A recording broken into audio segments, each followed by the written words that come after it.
Morning. How's it going? This light is a little bright. Turn this down.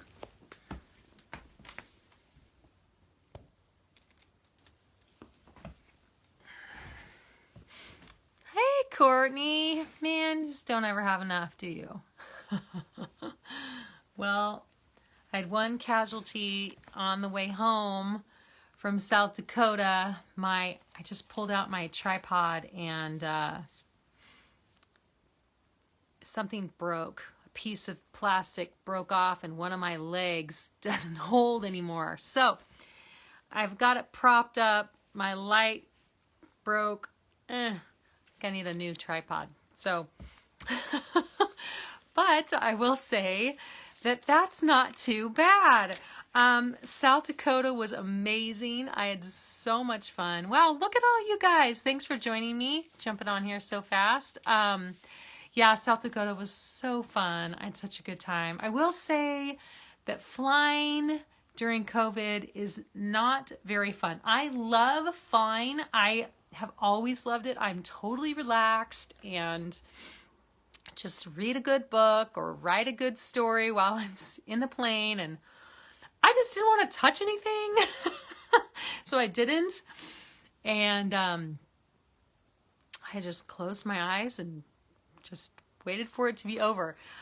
Yeah, and I think that so many people, there's just people on the plane that don't listen to the stewardesses or the flight attendants, and they just made me worried, So yeah, but so that wasn't like the easiest thing in the world, the flying part of it, but South Dakota was so amazing, and there was snow on the ground. Oh, it was beautiful. My mom and I made a snowman. So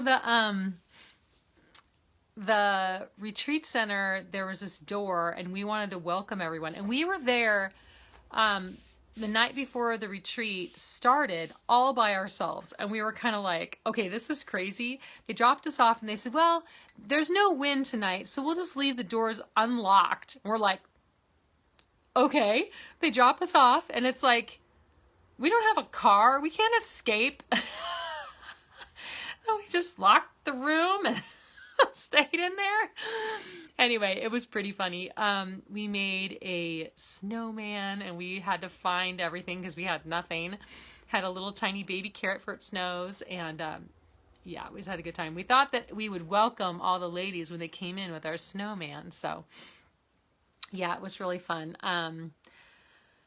Christy and Casey, our hosts, were amazing, and we just loved getting to know them. Yeah, it was so fun. We had such a good time. And the ladies from First Baptist Church in Parker were just a joy and a blessing to me. And yeah, so we had such a good time. And we just tackled this idea of trailblazing the unknown, just like the pioneer women of the 1800s did. And Christy just did the most amazing job with the decorations. Everything was prairie. We all got this cute laminated prairie bookmark and a little cookie decorated like a log cabin. I mean, it was like the ultimate decor was incredible. It was so fun. We all got a little ornament to take home that was on a little round log. I don't know what it's called. The round log where they cut them in a little. It was just so cute. We had such a good time. Yeah, it was amazing. It was totally amazing. Yeah, so we just dove into this topic of trailblazing the unknown like the pioneers did. And then we looked at the book of Daniel and how Daniel and his friends were taken from their home and just dropped off in Babylon, which is like this unknown place where they didn't know what was going to happen. And honestly, everything you can imagine happened to them, right? So yeah, it was awesome. We had such a good time. Such a good time. Now I will say that coming home was a little bit more stressful. Yes, so we got home and my husband was kind of like, okay, so what are we going to do here? We didn't actually talk about this before I left, but my husband is the most responsible, cautious guy in the world, and I honestly can't believe he even let me go to South Dakota. But coming home, he kind of stressed me out because he didn't want me to touch anything or be in the kitchen and I was like, oh my goodness. And so we laid in bed that night. I was going to sleep and I was so tired. And he just said, all right, so this is what I think we should do. And he just went over all these scenarios and my brain just started to like explode. And I did not sleep a wink. Oh my goodness. I was so wound up that I couldn't even sleep. And so I was just a basket case. By the time the morning came, I had this throbbing headache. And then yesterday, our county went to purple, from red to purple. And so I'm actually really glad, not glad that we're going to purple, but it made everything really, really clear. Because we were like, okay, what do we do? Da-da-da. And then once we went to purple, they just, the county was just suggesting that anyone that had been traveling by air to quarantine for 2 weeks. And then all of a sudden it was like, okay, well, if that's what they say to do, that's what we'll do. And it wasn't, I didn't have to make up the decision. And how cool, if this would have happened a week ago, I wouldn't have gone to South Dakota. Like, God's timing is so perfect. Oh my goodness. So I was like, okay, Lord, you wanted me to go, and now I guess I'm going to quarantine for 2 weeks. So that means just hanging out, laying low, and I'm not hugging or kissing my family, which is fine. I miss them, but we're giving kind of like air hugs from across the room. So that's what we're doing. I mean, great, right? I'm just chilling. And you know what? Last time I came back in November from a trip, I got so sick and just crashed. Like, I was out for like 10 days. And you know what? I'm feeling great now that I slept really good last night. So yeah, doing good. We have a chapter today, and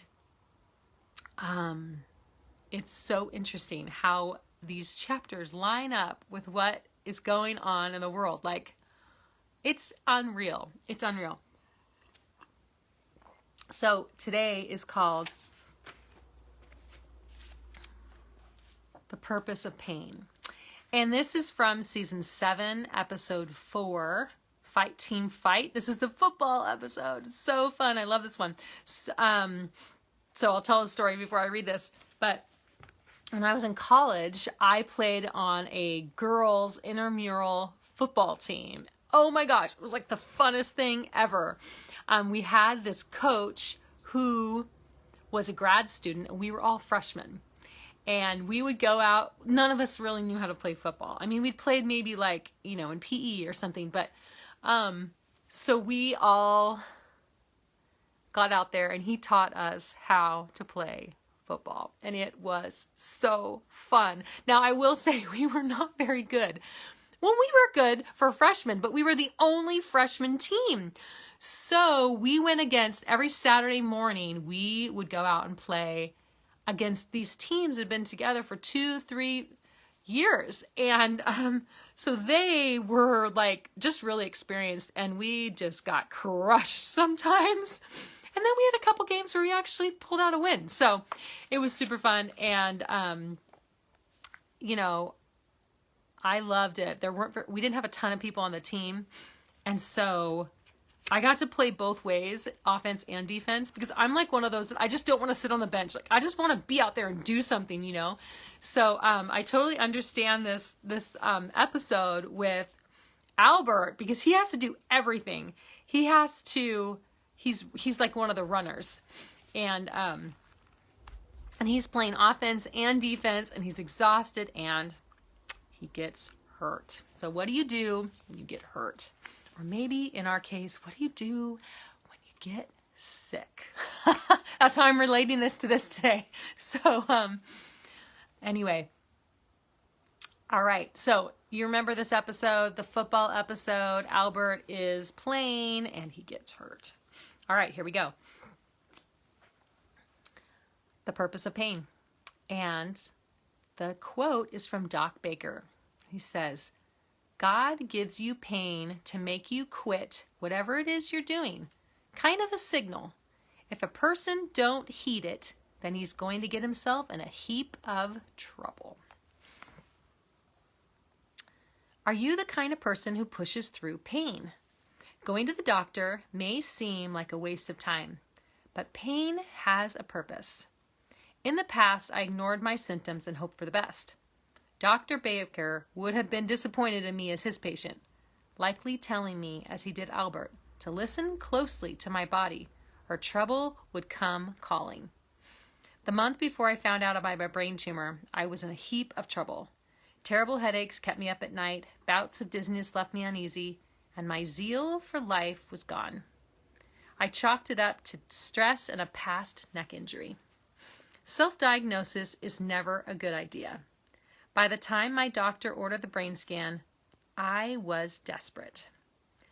Pain is our body's way of communicating with us. God speaks through physical suffering, telling us to slow down or get help. I've learned my lesson. I take it easy when my head hurts. Dr. Baker reminds Albert to take pain seriously. Even when the world demands he keep going. His football coach wanted him to play even though he was hurting, and ignoring his pain resulted in 2 broken ribs. Usually the quickest road to recovery requires time to rest. But with so much to do, we're tempted to ignore our bodies and keep pushing. Listen to pain. Trust what your body is telling you and seek trustworthy help. And the verses from Proverbs 3, 5, 6, and 8. Trust God from the bottom of your heart. Don't try to figure out everything on your own. Listen for God's voice in everything you do. Your body will glow with health. Your very bones will vibrate with life. So, I'll have to tell you what I am doing right now, just to be responsible. I'm laying low and staying away from my family as much as I can. And I'm taking my temperature every morning. 96.7 this morning. I'm good for today, I think. So I'm just hanging on, taking lots of vitamin D, vitamin C, zinc. I've researched it all. And I will say that just last week, I had to do this.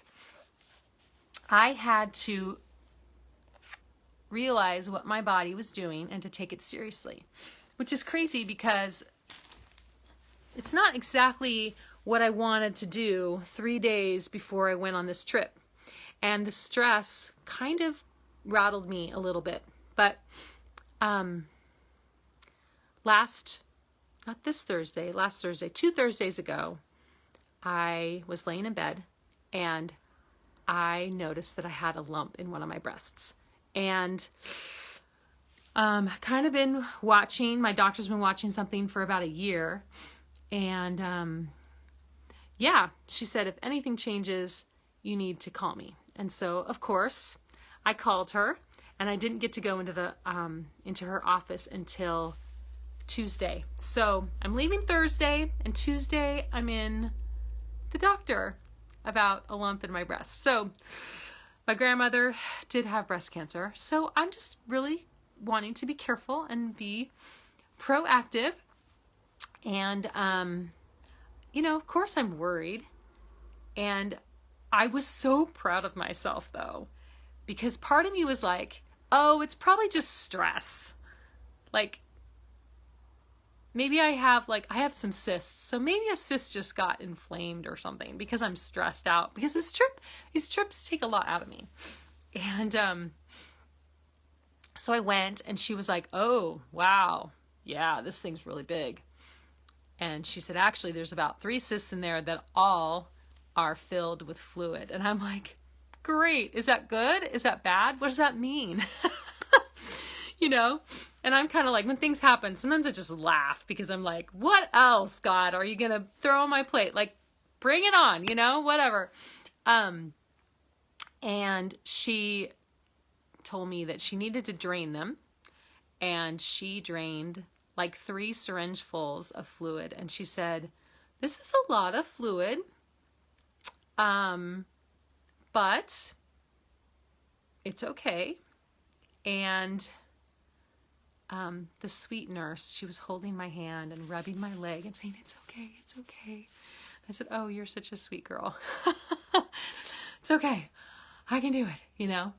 And yeah, so I will say, I think I've learned my lesson. I think sometimes things in the past actually help us to make different choices in the future. So my challenge for you today is don't ignore what your body is doing. What your body is doing it for a reason. It's doing it for a reason. So I will say that my doctor is okay with, I have another mammogram ultrasound in January, because now instead of going once a year, I get to go 4 times a year. But so in January, I will go get my mammogram, get an ultrasound, and they're going to just check that out and see. And she was totally comfortable with me waiting until that appointment. So I'm good. But you know what? It's good to take care of yourself and to notice what your body's doing and to take action on that. I did not do that with my brain tumor. I waited too long. So, not doing that anymore. And I challenge you not to do that either. If you're not feeling well, don't just say, "Oh, it's allergies." Like, take your body seriously, and do all the things that you can do to keep yourself safe, to keep others safe. Yeah. Anyway, I hope you guys are having a really great day. I am going to make granola today. We're all out of granola. I'm going to try to get my sourdough starter going again so I can make some bread. Yeah, and I got a bunch of orders to send. I sent out a whole bunch of orders yesterday. Got a couple more orders last night. I've got my cute little wagons here all ready to send out. And my prairie dolls. So, you know, if you need a Christmas gift, go jump on my Etsy shop, and books and ornaments and pictures, whatever you guys want. So let me know. Yes. All right. Hope you guys have a great day. And thanks for watching. See you next week.